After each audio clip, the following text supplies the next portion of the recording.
वाह बहादुर वाह।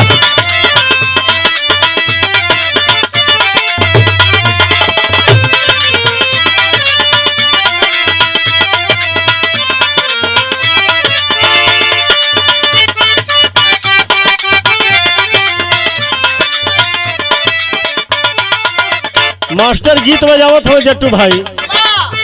कौनो मेहरारू के मरद एकदम लइका मिल गेल, सेज पर जाए तो खाली अचरा के ओढ़े।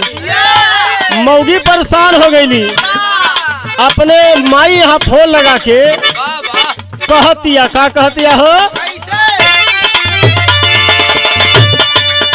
ओढ़ी के अचरा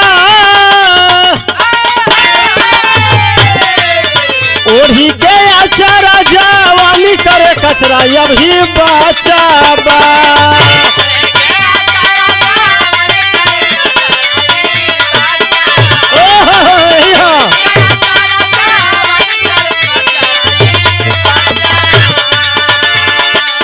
ओढ़ी के अचरा जवानी करे कचरा अभी बचा बा।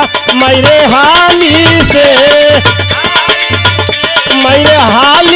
नैहर बुला दे मरब अभी बचा बा। माई जल्दी से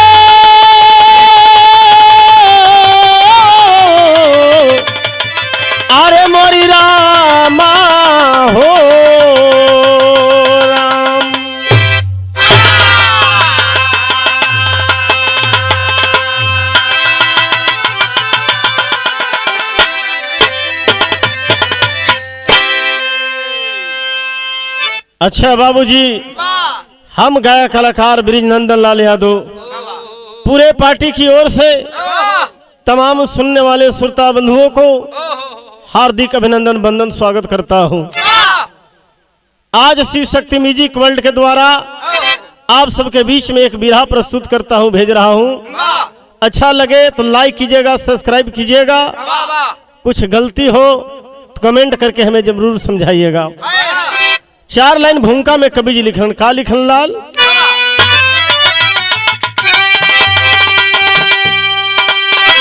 इसी जमाने में कैसे रहा जाएगा,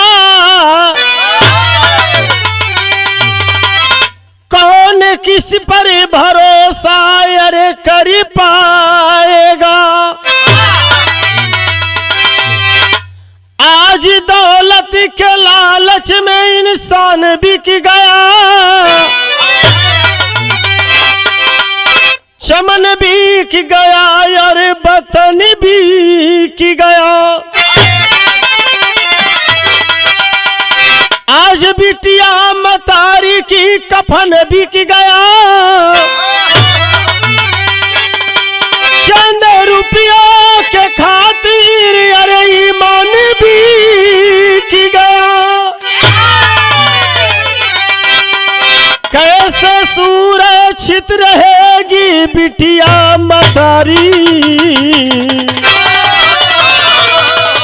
इंसान की इंसानियत अरे धर्म बिक गया।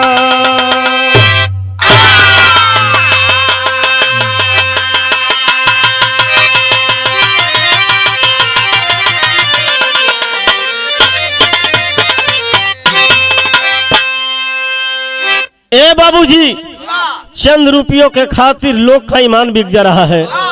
कैसे आज बाबूजी कुछ रुपयों के खातिर एक बहू बेटी को बेच दिया करते हैं।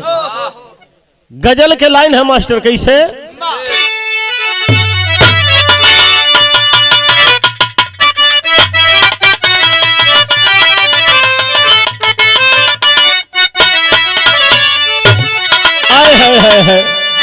कौनो आशिक अपने मास्का से कहलस, ए जान प्यार कैलू दुनिया बसा देलू, सब कुछ कैलू, ठीक कैलू, लेकिन आज माहूर देता रू। अरे मुहाबत में माहूर, अरे मुहाबत में माहूर की या बल न जाला, मुहाबत में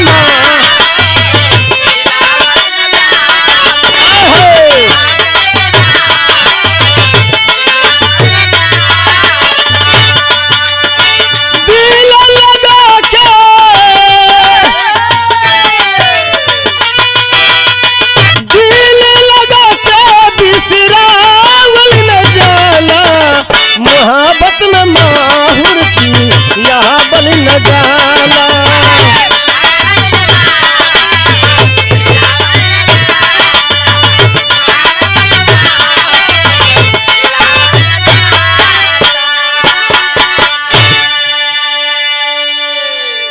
लेकिन कवि जी बिरहा में भाव लिखलन कि एक दूसरे प्रयास के जवान में विश्वास करे के ना चाहिए। का लिखलन लाल?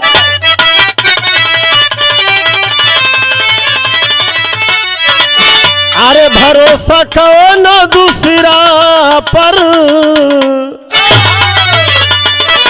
अरे भरोसा कौन दूसरा पर जा बल न जाला, भरोसा कौन दूसरा पर जा।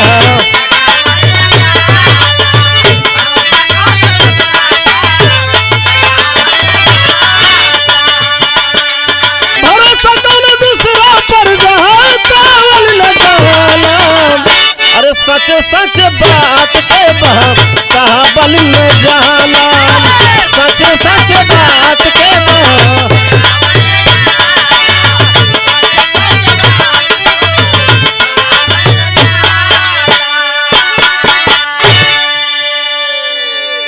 आज के जमाना में जितना झूठ बोलबो बढ़िया हो, सच बात बता दे बाप लोग पीछा लग जाई हन। ए भैया लेकिन भाव कितना बढ़िया कवि जी लिखलन। कहानी कहाँ का मास्टर? घटले घटना एक ए बाबू श्री गंगानगर शहरिया में बहुत चर्चती राजय स्थान जी। सहेली से मिले गईली ए बाबू एक 13 साल के बीटहिनिया हो, अरे लौटते में होई गईले शाम जी। घरवा के लोग बाबू ढूंढने अब लगले, अरे खोजत सुबह से भइले शाम जी। गौर करेंगे पंचो, 13 साल की मासूम बिटिया है। पेपर पत्रिका के माध्यम से नाम को, माता पिता को, सभी को छुपा दिया गया है। बदनामी के चलते प्रशासन सरकार के द्वारा ये सारी नाम को छिपा दिया गया है। लेकिन बाबू राजस्थान प्रांत में श्रीनगर शहर में बाबूजी आज एगो घटना घटत बा हो। एगो लड़की के साथ अनहोनी होत बा। एक ठे बिरहा में गीत लगल मास्टर, कैसे?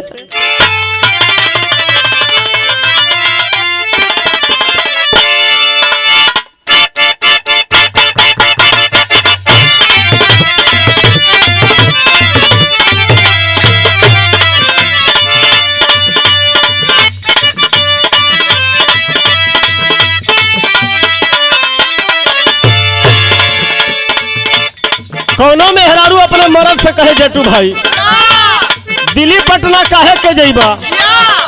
अरे बड़ी नजदीक एगो शहर है बनारस, चला वही मौसमी के रस पियल जाओ। काहे मेहरारू अपने मर्द से? चला हो राजा घूमे बनारस, चला हो राजा घूमे बनारस, पटना दिल्ली दूरी बा। चला हो राजा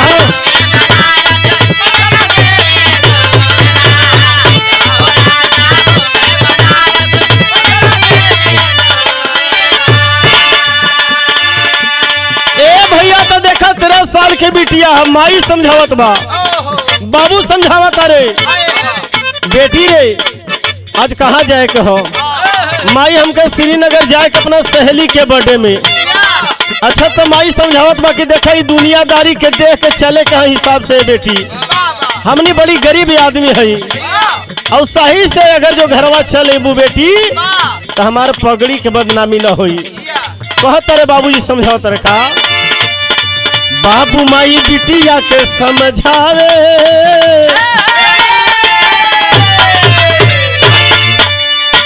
बाबू माई बिटिया के समझावे, समय से यहाँ जरूर हो। बाबू माई बिटिया के समझावे, समय से यहाँ जरूर हो।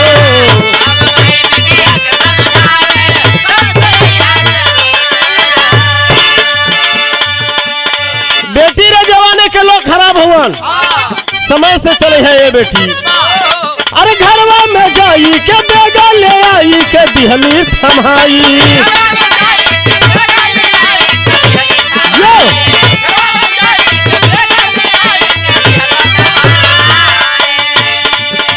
बाबुआ रमाई जलाई मिठाई गली दिहली बैठाई, मिठाई गली दिहली बैठाई।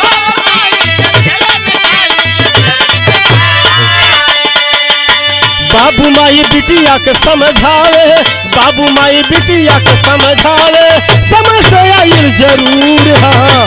बाबू माई बिटिया के समझावे,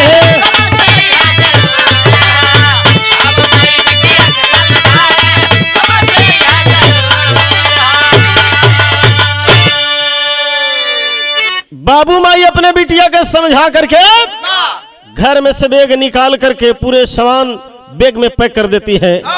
ए बाबूजी गिफ्ट वगैरह पैक करके अब यही समझौली कि ये बेटी हमनी गरीब परिवार से है। अगर जो केहू आंचल में तनका सा दाग लग जाला ए बेटी तो बाबूजी के पगड़ी नीचा हो जाला। अरे बेटी हमनी कुल खानदान के अच्छा आदमी है, गरीब जरूर है, समय से चले है बेटी। जवाने के लोग बड़ा बुरा हुआ, खराब हुआ। ए बाबूजी यही समझा करके ऑटो धरा करके बिटिया का विदाई करते हैं। और जब बेटी बाबूजी रास्ते में जाती है कि गीत बदल गए मास्टर।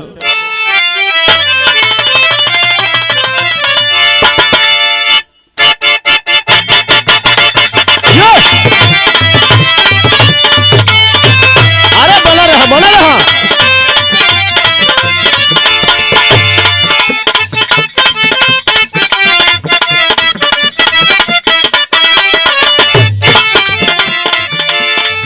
कमलेश भाई पहले के दौर में मर्द अगर जो परदेश जाए तो मेहरारू लोग गुड़ दही दे करके जतरा बनावत रही हो। धीरे धीरे समय आयल के ओठलाली से रोटी बोर के चुम्मा से जतरा बने लगा। अच्छा पहले चुम्मो से जतरा बनत रहे है ना। कौनो मेहरारू अपने खुशी जाहिर करतिया, कहतिया अपने पति से ये चुम्मा ले जागा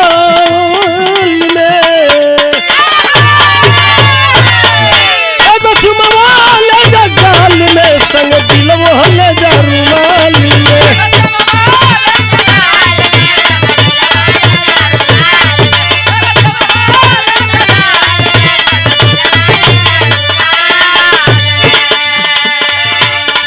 ए बाबूजी जब सखी के पास पहुंचती है श्रीनगर में लड़की 13 साल की मासूम बिटिया है, पहुंच करके अपने सहेली से खुशी का इजहार कर रही है। क्या कर रही है? अपना सखी से बजैली गाल हो, अपना सखी से बजैली गाल हो, यार पार्टी में होई बवाल हो।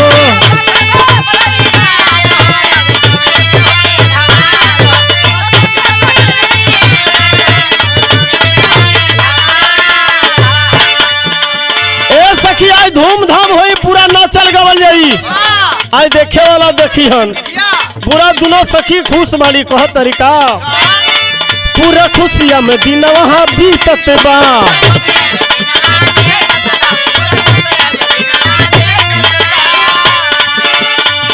अरे अगने में फूला वहाँ खिलत बा।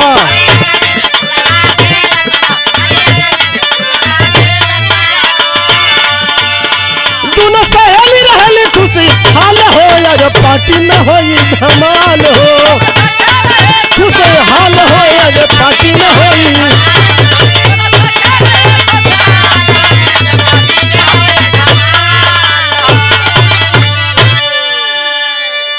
गौर करेंगे पंचो समय आ जाता है बर्थडे की पार्टी चलने लगती है। दोनों सहेली धूमधाम से पूरा खुशी में नाचती है गाती है। इकट्ठे होकर के लोग बड़ा सराहनीय करते हैं और समझाते हैं बहुत अच्छी बिटिया। ए भैया समय आगे ले जाए वाला। ए बाबूजी अपने सहेली से विदाई लेकर के 13 साल की मासूम है, कच्ची कल्ली है और बाबू विदाई लेकर के जो हो रही है गाड़ी की रास्ता देख रही है। कब गाड़ी आती है कि हम चढ़ करके अपने बाबू माई की आज्ञा को पालन करें। भैया जा करके एक जगह खड़ी है जहां से ऑटो भेटाती है, बस भेटाती है। बिरहा में गीत बदल गए मास्टर कैसे।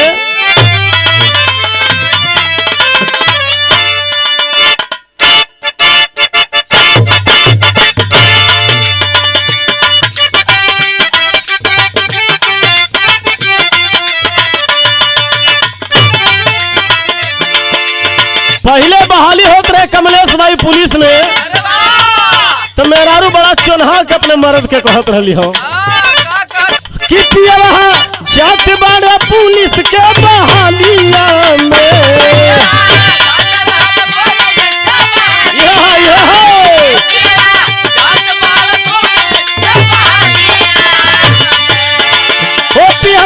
जात बड़ा पुलिस के बहालिया में कुछ ले ले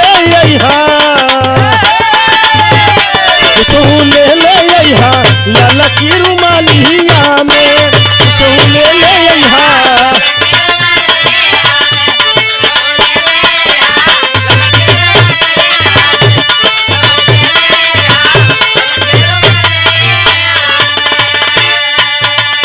बाबूजी तबले एक टेम्पू चालक लेकर के गाड़ी को आती है।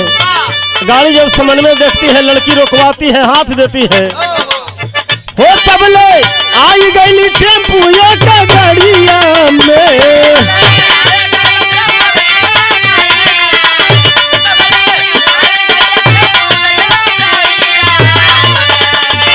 तबले है आई गई टेम्पू एक गाड़िया में। बिटिया चढ़ी चलनी हो बिटिया चढ़ी चलनी अपनी नगरिया में। बिटिया चढ़ी चलनी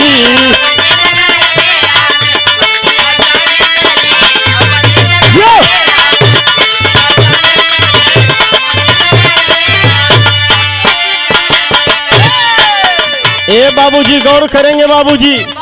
आखिरकार लड़की हाथ देती है, टेम्पू ड्राइवर रोक देता है और रोकने के बाद जब चढ़ जाती है लड़की से सवाल करता है, अरे बेटी बहुत रात हो गई, अभी तक कहाँ थी बिटिया और तुम्हारे साथ है कि नहीं कोई।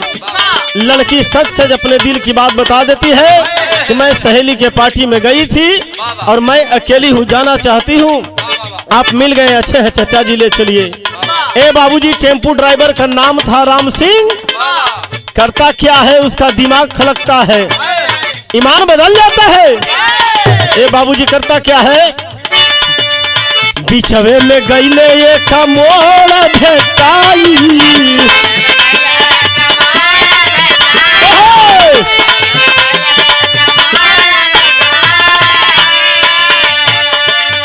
टेम्पू ड्राइवर लिहले दूसरे ओर घुमाई।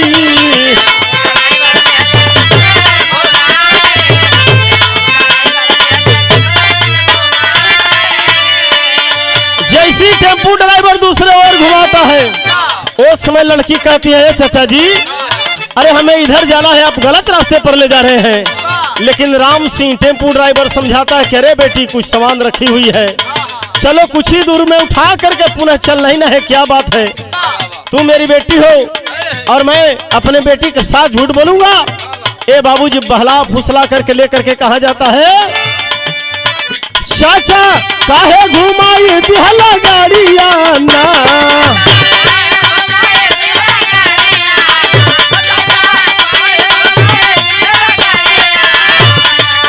हो चाचा काहे घुमाई दिहला गाड़िया ना।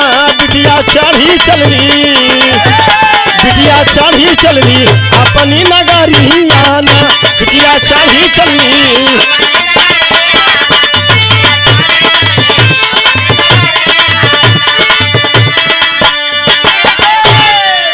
गौर करेंगे बाबूजी, राम सिंह ड्राइवर सब कुछ पूछ पाछ करके बाबूजी ले करके जाता है एक होटल में, और ले जा करके होटल मालिक से बतिया लेता है कुछ रकम ले करके, लड़की को समझा करके बहला करके फुसला करके होटल में बैठा दिया, और बैठा करके कहता है बेटी 5 मिनट के लिए समय दो, मैं तुरंत जा रहा हूँ, तुरंत आऊंगा और तुझे ले करके चलूंगा बेटी।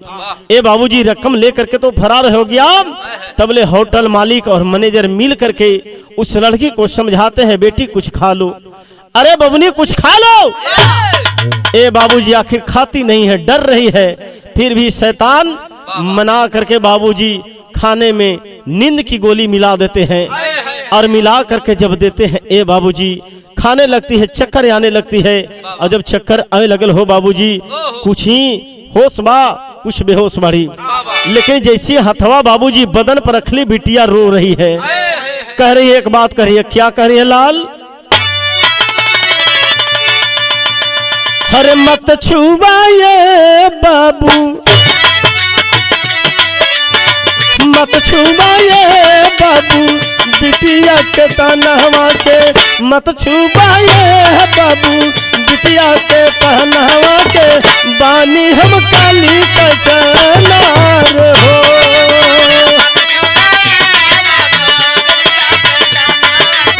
बानी हम काली का चनार।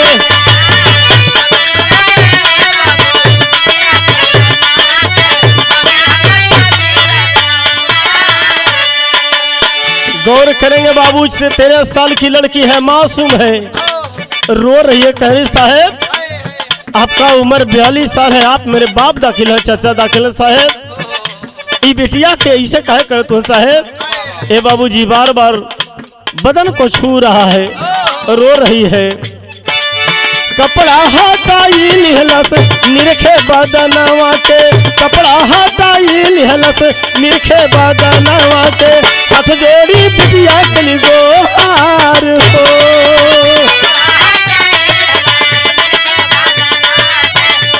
बिटिया कली गोहार हो।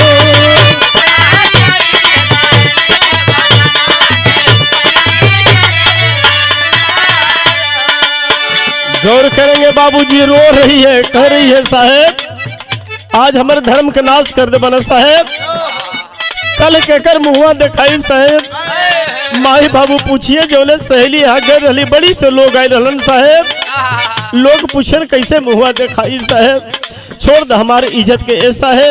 लेकिन बाबू बदन पर से सारा कपड़ा को हटा दिए, और हटा करके बाबूजी वो कांच खली सी लड़की, फूल सी लड़की को बदन निहार रहे मेरे साथी। गौर करेंगे, करते हैं क्या? कतना हाथ जाली हे बाबू परलिया पैया के, अरे तब नहीं आइल दोया पपनी रगैया के, कैलस बलात्कार बाबू नोचे लगल तनावा के, कैलस बलात्कार बाबू रोचे लगल तनावा के, रोई रोई बिटिया कली गोहार हो, नोचे लगल तनावा के।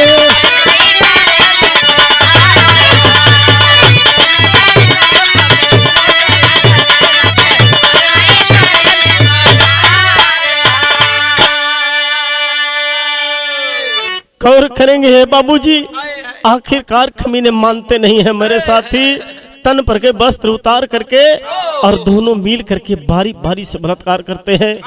एक दिन नहीं मेरे पंचो, 3 से 4 दिन करने के बाद दूसरे होटल में ले जाते हैं, जबकि पेट नहीं भरता है मेरे साथी। आखिर करते क्या है, विदेशिया के भाव है मास्टर, कैसे?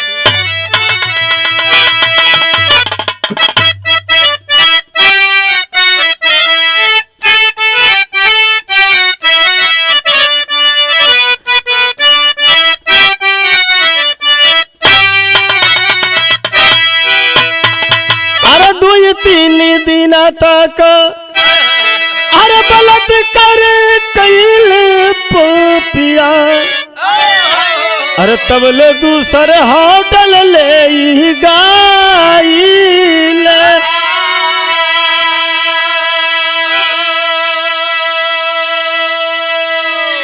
एक से अधिक लोग अरे सब पैसा सूल लगले हर देह के व्यापारी बनल करतारा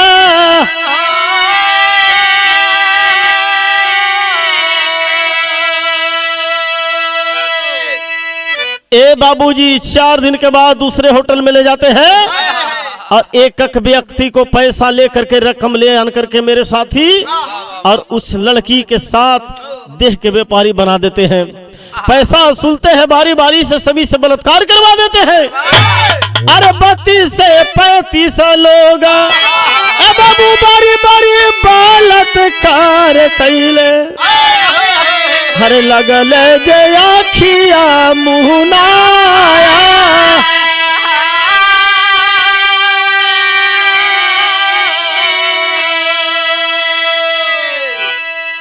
ए बाबूजी 32 से 35 लोग फरमान मिलता है टेलीविजन के माध्यम से, पेपर अखबार में सभी को सभी 22 साल 25 साल 30 साल 32 साल 34 साल 42 साल के भी व्यक्ति सामूहिक दुष्कर्म बाबूजी एक से लेकर के 32 से 35 लोगों ने उस लड़की के साथ बलात्कार करते हैं। नशे में धूत है, हालत खराब हो रही है। बाबूजी पानी मांगती है, भोजन मांगती है, शराब दे करके पिला करके बारी बारी से लोग बलात्कार करते हैं। और जब हालत बिगड़ने लगती है तो बिटिया ले जा करके जंगल में बिक देते हैं। बाबूजी देखते हैं सांझ बिहान देखत हुए 4 दिन 5 दिन बीत गए। थाने में रिपोर्ट लिखौलन। ए बाबूजी लिखौला के बाद पता चलता है कि सीसीटीवी कैमरा के द्वारा प्रशासन जो है देखते हैं कि एक टेम्पू के द्वारा उस लड़की को उस होटल में ले गया है और उस होटल में जाकर के प्रशासन छापा मारती है। कुछ ऐसे लफंगे लूचे थे जो उस लड़की के बारे में बार बार बहुत हंस रहे थे, मुस्कुरा करके बोल रहे थे। प्रशासन सुनती है, कस्टडी में लेती है, कस्टडी में लेकर के मेरे साथी गौर करेंगे मारना शुरू करती है तो लोग धीरे धीरे सब उगलना शुरू कर देते हैं। प्रशासन लेकर के जाती है कहां, जहां वो लड़की के बिगी हुई लाश एक अधमरा बन करके रह रही है। ए बाबूजी तन पर वस्त्र नहीं है, कपड़ा डाल करके प्रशासन उठा करके अपने गाड़ी में लाती है हॉस्पिटल में। हॉस्पिटल में इलाज के दौरान बाबू वो लड़की के पानी पिलाने के बाद एक ही आवाज आती है कि सभी के सभी फंसेंगे, सभी के सभी फंसेंगे। ए बाबूजी इतने बतिया सुन के बाबू माई के बाबू मुहे कले जाए बाबू सब कोई रोवत हो, सोचत हो कि हमारे बिटिया के साथ एक न 32 से 35 लोग बलात्कार खिलन। नाजुक से बिटिया कली सी है, बेहोश हो जाती है, बोलती है, रोती है। माई बाबू के आंख से आंसू न रुकत हो बाबू, लेकिन कर ही क्या सकती है, टेरी में कहना है मास्टर कैसे।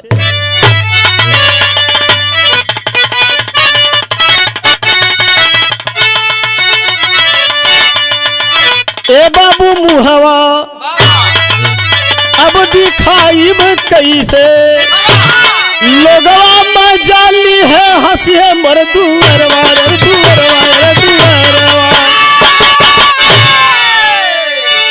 आखिरकार बाबूजी जिस औरत का आबरू इज्जत प्रतिष्ठा चला जाता है, इसके बाद उसका कोई भी इस धरती पर कोई मानवता का कुछ भी नहीं रह जाता है। माँ रो रही है, सोच रही है मेरे दरवाजे से लोग आएंगे, हंसेंगे कि इसके बेटी के साथ बलात्कार हुआ है। बहन तो बेहोश रो रही है, बच्ची मैदान थी, खली थी। ए बाबूजी बारी बारी बलात्कार किए, बेहोशी की हालत में बाबूजी कभी रोती है, कभी सबको बारी बारी से बताती है कि लोग सब फंसेंगे। आखिर कर ही क्या सकते हैं बाबूजी, आखिरकार पहपट में कहना पड़ा कैसे।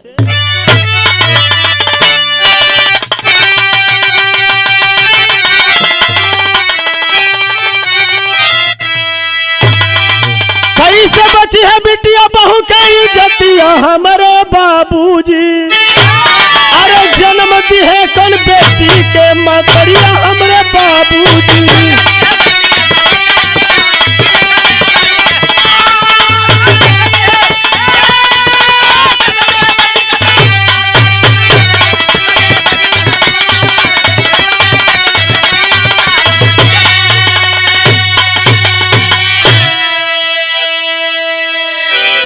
माँ रो रही है कि एक बिटिया के साथ ऐसा घिनौना हरकत हुआ है। कौन माँ एक बेटी को जन्म दे सकती है?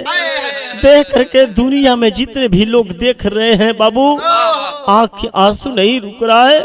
वो तो माँ थी बाबूजी।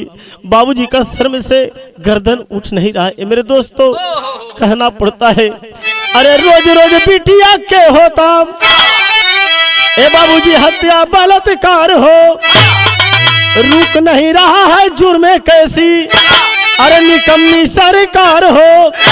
अरे कैसे बची है दसवा के बहु बिटिया के इज्जतिया हमारे बाबूजी।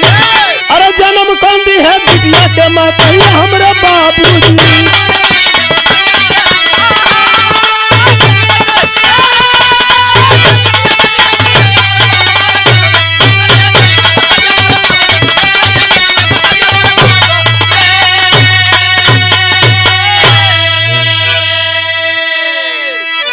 लोग कह रहे हैं कि कैसा निकम्मी सरकार है जो दिन पर दिन प्रतिदिन बलात्कार और मर्डर हो रहा है, इसके सिवा कोई विकास नहीं हो रहा है। आज बाबूजी कैसी सरकार निकम्मी बैठ गई है गद्दी पर, उससे लोग सवाल कर रहे हैं। लेकिन माँ एक शर्म से लजा रही है, सोच रही है कि आखिर हमारे ऐसे अभागे इस धरती पर कितने माँ बहन हैं जो एक बिटिया को कैसे जन्म दे सकती है। अल्लाह में प्रमाण मिला मास्टर, कैसे?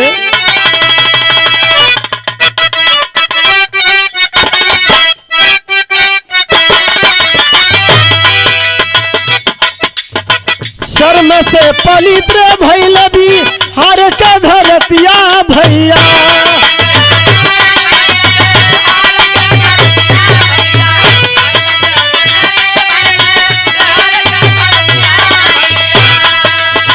यही धरती पर दुर्गा अब काली अवतार, काली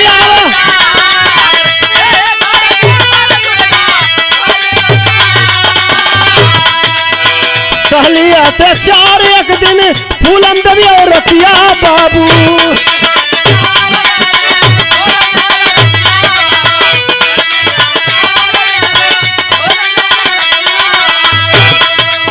हाथ में उठवली एक दिन बंदूक तलवार,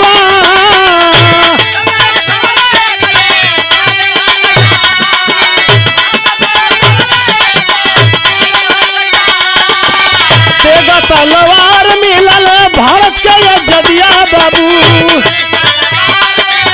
भारत के आजादिया।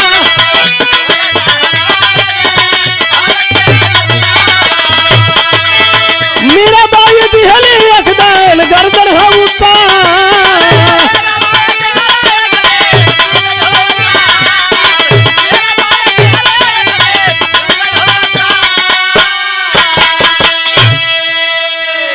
इसी धरती पर बाबू ऋषि महर्षि और तमाम इसी धरती पर फूलन देवी ऐसे बाबूजी जिसके साथ बहुत से लोगों ने बलात्कार किया था, एक दिन बंदूक और तलवार उठा लेती है और इसी धरती पर बाबूजी मीराबाई भी एक दिन गर्दन को काट देती है।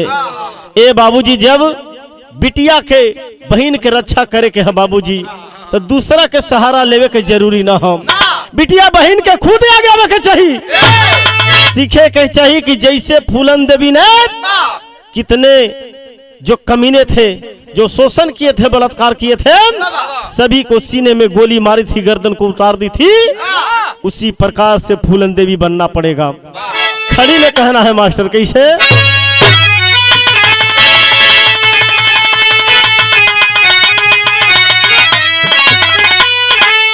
अरे हमारे बिटिया के हक कब अरे दिलई बाय साहेब, अरे दारी नर का फांसी कब लटकई बाय साहेब।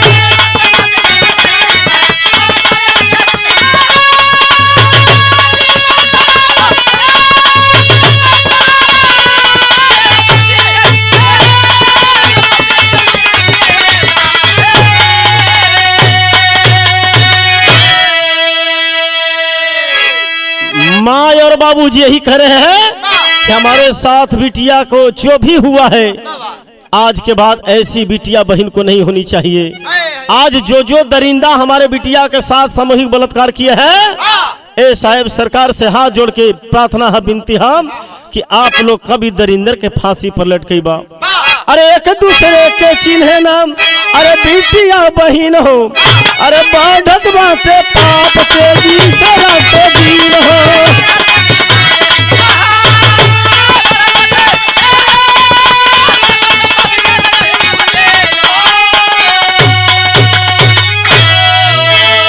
अरे हमारे देशवा से जुर्म कर, अरे मिटई बाये साहेब, अरे दरिंदन के फांसी कब लटकई बाये साहेब।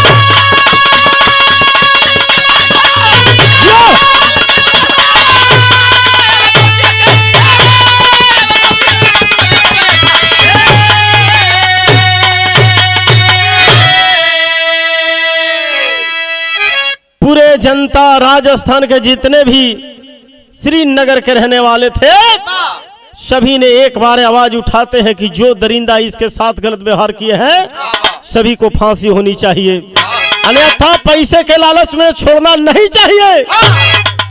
पेपर पत्रिका के माध्यम से, टेलीविजन के माध्यम से आप लोगों ने देखा होगा, कुछ जेसीबी में लटका करके 4-5 दरिंदों को लटका करके ऐसे छरपटा रहे थे जैसे उससे देख करके रुआ कांप जाएगा अगर जो ऐसा नहीं करने वाले होंगे तो। और न कमीना की कमी नहीं है। आखिरी भाव में गुरु घराना के परिचय लगल, कहानी हमारे यही स्थगित है।